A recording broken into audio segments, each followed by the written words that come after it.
good and evil, light and darkness. These forces collide in a battle unseen, a war waged beyond our perception. Yet sometimes the veil thins, the shadows spill into our world, leaving us grappling with their terrifying reality.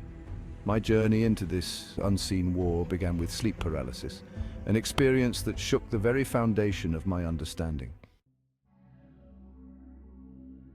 It was a stifling summer night. The air hung heavy, thick with a strange premonition. I lay in bed, drifting on the edge of sleep when it hit me. A crushing weight pressed down on my chest, stealing my breath.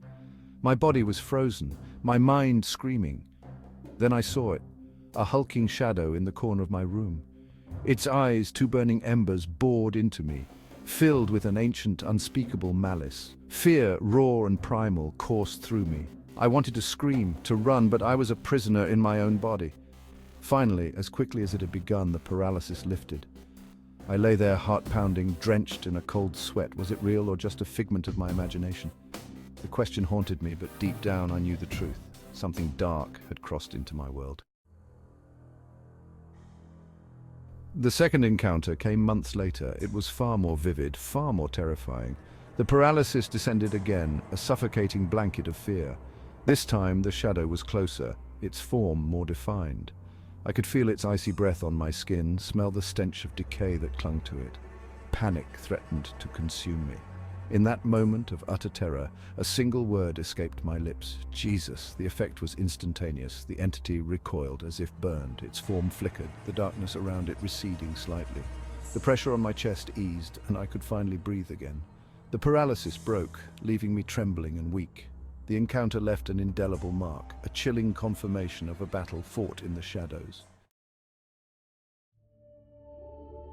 The third encounter was different. The darkness returned, more menacing than ever. Its form was clearer now, a grotesque mockery of a human being. It leaned over me, its eyes burning with malevolent glee. But this time I was not alone. As the entity reached for me, two figures materialized at the foot of my bed. My grandparents, both deceased, stood bathed in a warm, comforting light.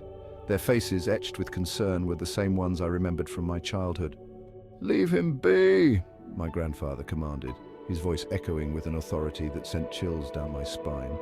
The dark figure shrieked, a sound of pure rage and frustration, before vanishing into the shadows. My grandparents turned to me, their expressions filled with peace and love. Then they too faded away, leaving me bathed in the soft glow of their presence. These experiences became a turning point in my life. They forced me to confront the reality of good and evil, of a spiritual realm that exists beyond our perception. The terror I felt in the face of true darkness led me to seek refuge in the light. I found solace in faith, in the belief in a God who protects and a Savior who saves. The courage of my grandparents, their willingness to stand against the darkness, filled me with a sense of hope and an unshakable belief in the power of love to conquer even the deepest darkness. Years have passed since those terrifying nights, but the memories remain vivid, etched into my soul.